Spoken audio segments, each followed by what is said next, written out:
Halo, apa kabar pemirsa? Berjumpa lagi bersama saya Anggun Oktarini dalam Warta Parlamentaria yang menyajikan rangkuman informasi seputar kinerja dan kegiatan Dewan Perwakilan Rakyat Republik Indonesia dalam 30 menit ke depan. Dan inilah dia Warta Parlamentaria selengkapnya.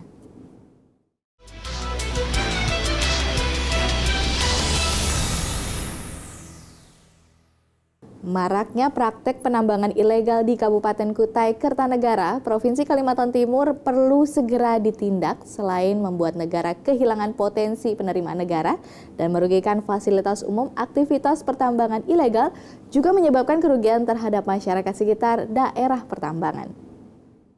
Wakil Ketua Komisi 7 Maman Abdurrahman menegaskan harus ada solusi untuk meredam perkembangan tambang ilegal yang marak terjadi.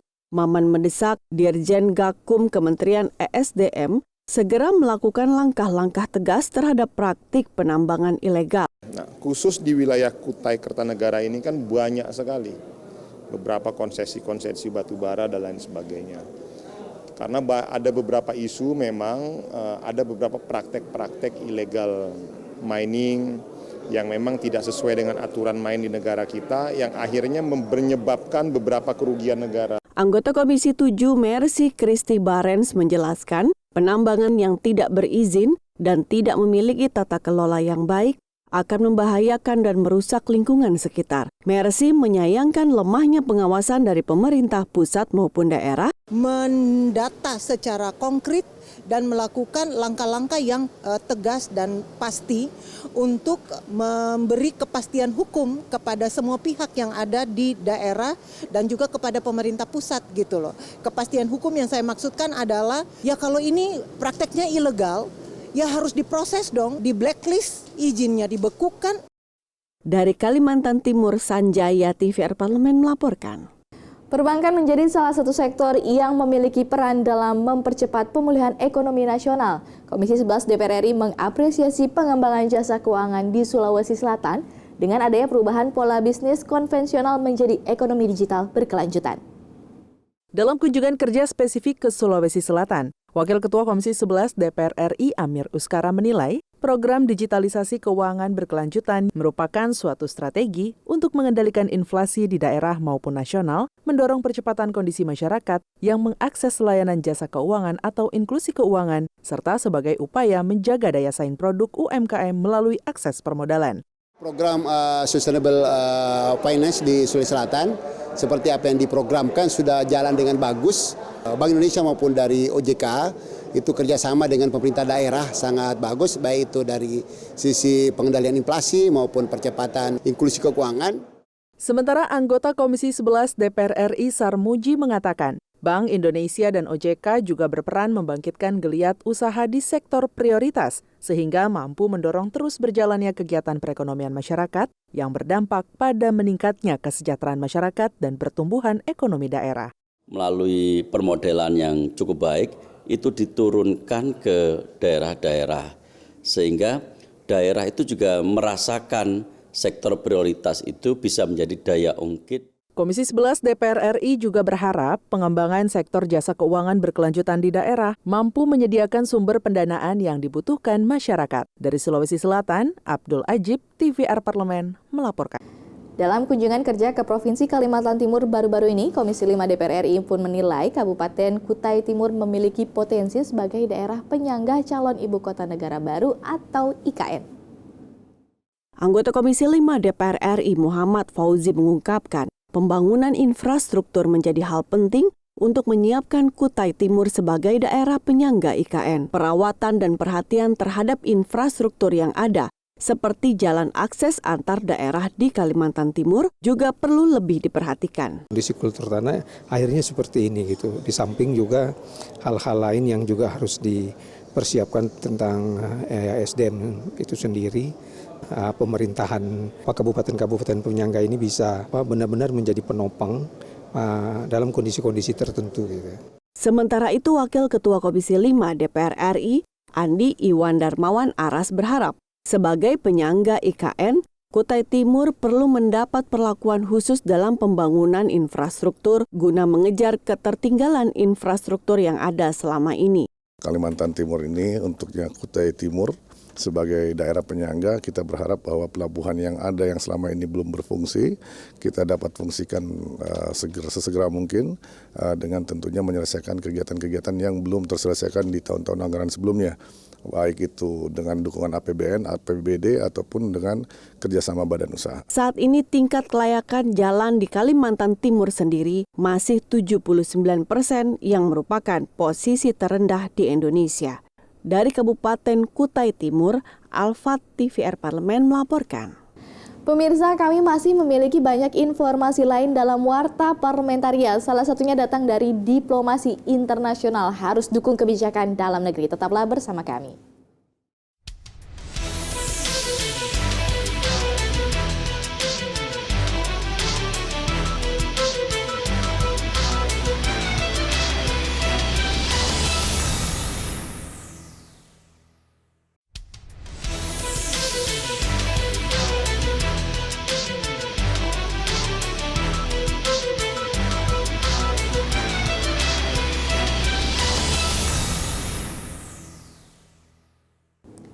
Badan Kerjasama Antar Parlemen atau BKSAP berharap peran diplomasi internasional harus mendukung kepentingan dan kebijakan dalam negeri.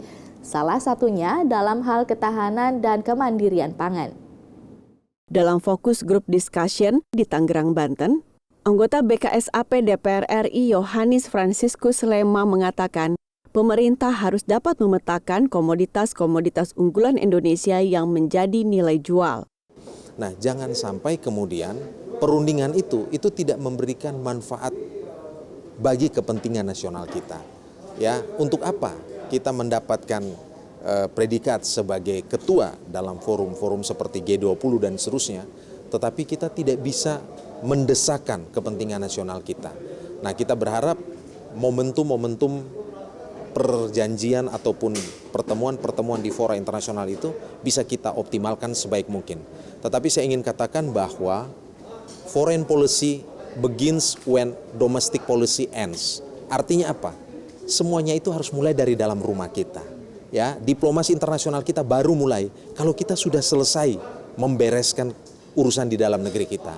Bagaimana merumuskan kepentingan nasional kita, bagaimana berbagi peran untuk memperjuangkan nasional interest kita, dan seterusnya dan seterusnya. Yohanis meminta pemerintah merumuskan kepentingan nasional dan kebijakan yang akan diambil. Hal ini untuk memperkuat dalam proses diplomasi internasional. Forum diplomasi internasional bisa dimanfaatkan sebaik mungkin agar mampu memberikan manfaat bagi kepentingan nasional.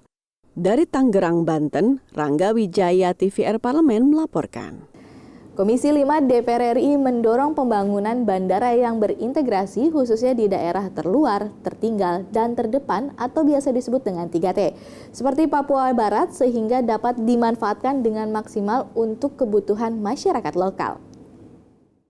Berdasarkan laporan yang diterima pada kunjungan kerja Komisi 5 DPR RI, Bandara Rendani yang berada di Manokwari, Papua Barat, hanya memiliki landasan pacu dengan ukuran 2.000 kali 45 meter, sehingga dikhawatirkan mengganggu keselamatan proses lepas landas dan pendaratan pesawat.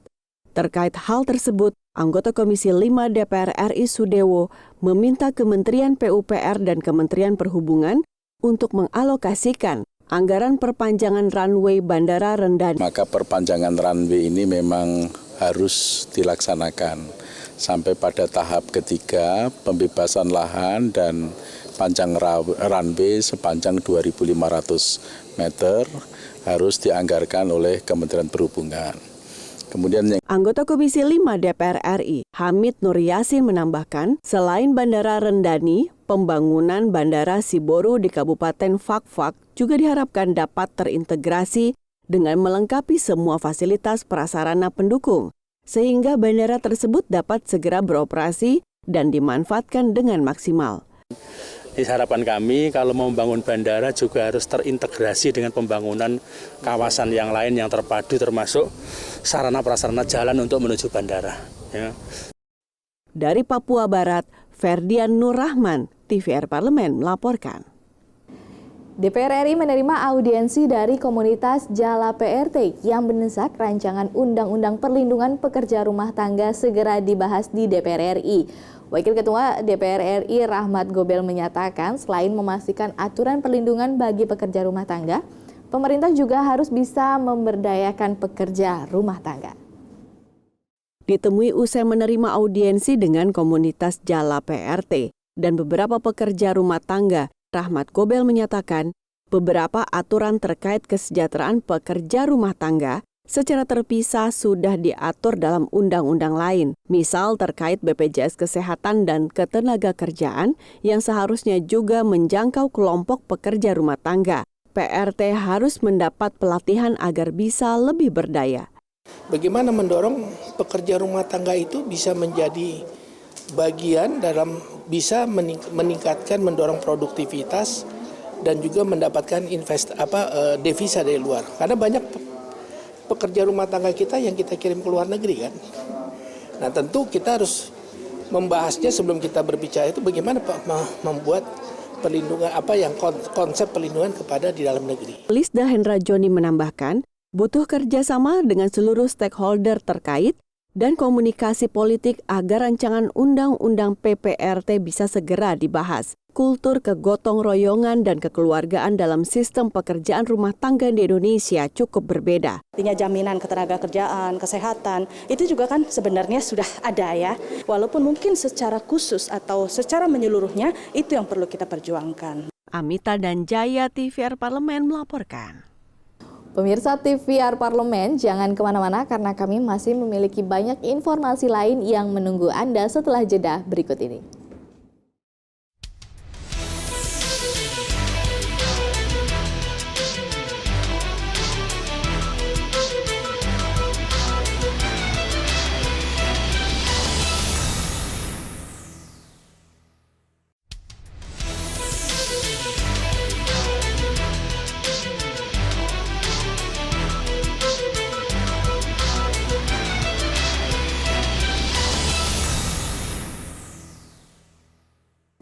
Selain menjadi pembangkit tenaga listrik, Komisi 7 DPR RI mendorong sumber energi panas bumi atau geotermal bisa dimanfaatkan untuk industri pariwisata.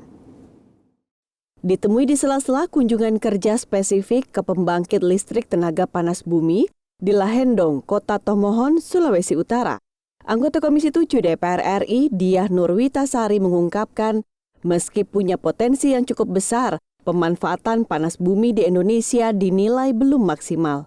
Untuk itu dia mendorong pengembangan energi panas bumi sebagai industri wisata air panas. Dioptimalkan itu ya, baik kemudian dihasilkan lagi energi tanpa harus ngebor baru lagi untuk kepentingan di site itu sendiri, dan sebetulnya juga air panas ini kan juga bisa digunakan oleh masyarakat sekitar untuk membangun wisata. Dia menilai perlu ada kerjasama untuk mendukung pengembangan panas bumi ini, sehingga pemanfaatannya dapat secara maksimal dinikmati oleh masyarakat.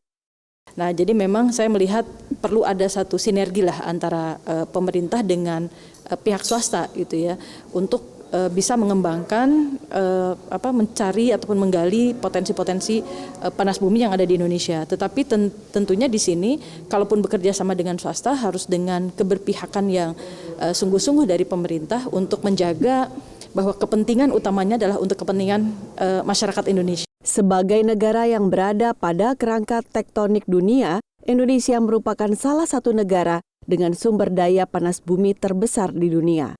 Dari Tomohon, Sulawesi Utara, Sigit Rilo, TVR Parlemen melaporkan.